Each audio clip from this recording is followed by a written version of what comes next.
Hi friends, இந்த வீடியோவில் 6ஆம் வகுப்பு முதல் பருவத்தில் குடிமையியல் பாடம் 2, அதாவது சமத்துவம் பெறுதல், இந்த பாடத்தில் இருக்கக்கூடிய ஒரு மதிப்பெண் வினாக்கள் பார்க்கலாம். பின்வருவனவற்றுள் எது பாரபட்சத்திற்கான காரணம் அல்ல அப்படின்னு கேட்டிருக்காங்க. விடை வந்துட்டு இ, புவியியல்.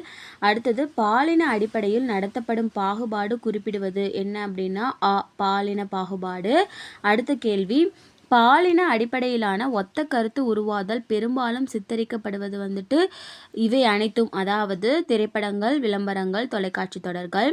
அடுத்தது ஏபிஜே அப்துல் கலாம் அவர்கள் எழுதிய புத்தகங்கள் வந்துட்டு இவை அனைத்தும் எழுச்சி தீபங்கள், அக்னி சிறகுகள், இந்தியா 2020, இது மூணுமே வந்துட்டு ஏபிஜே அப்துல் கலாம் அவர்கள் எழுதிய புத்தகங்கள் தான்.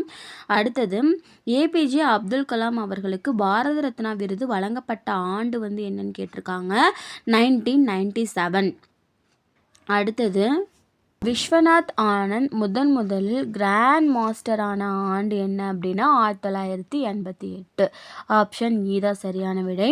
இளவழகி சிறந்து விளங்கிய விளையாட்டு வந்து என்ன அப்படின்னு கேட்டிருக்காங்க. ஆப்ஷன் இ கேரம்.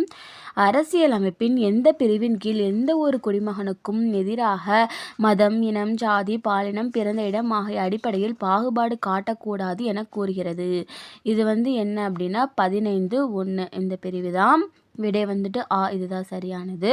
அடுத்தது பாருங்க, பி.ஆர். அம்பேத்கர் அவர்களுக்கு பாரத ரத்னா விருது வழங்கப்பட்ட ஆண்டு வந்து என்ன அப்படின்னு கேட்டிருக்காங்க. 1990. விடை வந்துட்டு ஆ, சரியானது. அடுத்தது 10வது, 2011ஆம் ஆண்டில் கணக்கெடுப்பின்படி தமிழகத்தில் அதிகமான கல்வி அறிவு பெற்றுள்ள மாவட்டம் என்னன்னு கேட்டிருக்காங்க. விடை வந்துட்டு இ, கன்னியாகுமரி. அடுத்தது நம்ம பொறுத்துக பார்க்கலாம். பாரபட்சம் அப்படின்னா என்னென்னா பிறரை பற்றி எதிர்மறையாக மதிப்பிடுதல். மாறா கருத்து உருவாவதல் வந்துட்டு தவறான பார்வை அல்லது தவறான கருத்து. அடுத்தது பாகுபாடு வந்துட்டு மற்றவர்களை காட்டிலும் சிலரை தாழ்வாக நடத்துவது. அடுத்தது பிரிவு 14 என்ன சொல்லுது அப்படின்னா சட்டத்திற்கு முன் அனைவரும் சமம். இதுதான் பிரிவு 14. பிரிவு 17 வந்து என்னன்னு கேட்டிருக்காங்க. இது வந்துட்டு தீண்டாமை ஒழிப்பு. அடுத்தது வந்துட்டு கோடிட்டிடங்கள் பார்க்கலாம். டேஸ் என்பது மற்றவர்களை பற்றி எதிர்மறையாக அல்லது தாழ்வான முறையில் கருதுவதாகும் அப்படிங்கிறாங்க. விடை வந்துட்டு பாரபட்சம்.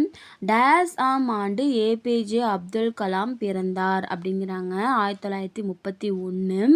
அடுத்தது பாருங்க, இந்தியாவில் மிக உயர்ந்த விளையாட்டு விருதான ராஜீவ்காந்தி கேல் ரத்னா விருதினை முதலில் பெற்றவர் யார் அப்படின்னா விஸ்வநாதன் ஆனந்த். இதுதான் சரியானது. அடுத்தது சுதந்திர இந்தியாவின் முதல் சட்ட அமைச்சர் யாருன்னா டாக்டர் பி.ஆர். அம்பேத்கர்.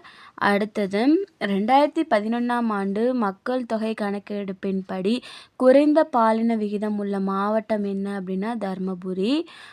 ஸோ இந்த வீடியோ அவ்வளோதான் ஃப்ரெண்ட்ஸ். கண்டிப்பாக இந்த வீடியோ உங்களுக்கு யூஸ்ஃபுல்லாக இருக்கும்னு நினைக்கிறேன். உங்களுக்கு இந்த வீடியோ பிடிச்சிருந்துச்சு அப்படின்னா வந்துட்டு சப்ஸ்கிரைப் பண்ணுங்கள். ரொம்ப பிடிச்சிருந்துச்சு அப்படின்னா உங்கள் ஃப்ரெண்ட்ஸ் அண்ட் ஃபேமிலிக்கும் ஷேர் பண்ணுங்கள். Thanks friends. Thanks for watching.